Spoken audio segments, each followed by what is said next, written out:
उत्तराखंड में आपदा की गंभीरता को भांपते हुए केंद्रीय टीम ने प्रदेश के प्रभावित इलाकों का दौरा किया और नुकसान का बारीकी से जायजा लिया। टीम अब अपनी रिपोर्ट केंद्र सरकार को सौंपेगी ताकि राहत और पुनर्वास कार्य तेजी से लागू किया जा सके। प्रदेश सरकार ने इस मानसून में हुए नुकसान का अनुमान 5,700 करोड़ रुपए लगाया है।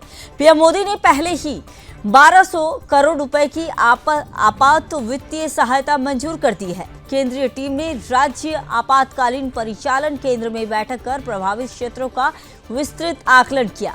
आपदा प्रबंधन सचिव विनोद कुमार सुमन ने बताया कि जल्द ही पोस्ट डिजास्टर नीड्स असेसमेंट की टीम भी आएगी, जो आर्थिक, भौतिक और पुनर्निर्माण आवश्यकताओं का विस्तृत मूल्यांकन करेगी। सचिव सुमन ने कहा कि इस साल पिछले वर्षों की तुलना में बारिश अधिक हुई, इसलिए नुकसान भी ज्यादा हुआ। धराली और थराली जैसी भीषण आपदाओं ने राज्यवासियों की मुश्किलें और बढ़ा दी।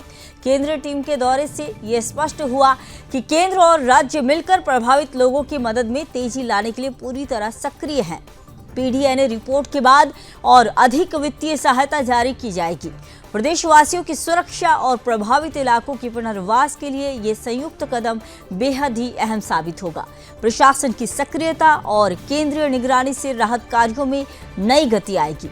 उत्तराखंड में आपदा प्रबंधन और पुनर्वास के लिए ये प्रयास एक मिसाल और प्रेरणा के रूप में सामने आया है।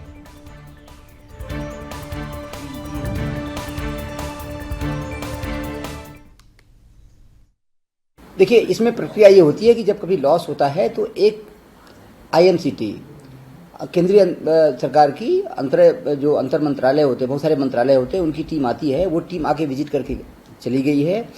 इसके बाद वो टीम जनरल आकलन करती है कि कितना बल्क में नुकसान हुआ है, कितनी बड़ी मात्रा में नुकसान हुआ है। इसके बाद पीडीएनए होता है। पीडीएनए यानी पोस्ट डिजास्टर नीड असेसमेंट।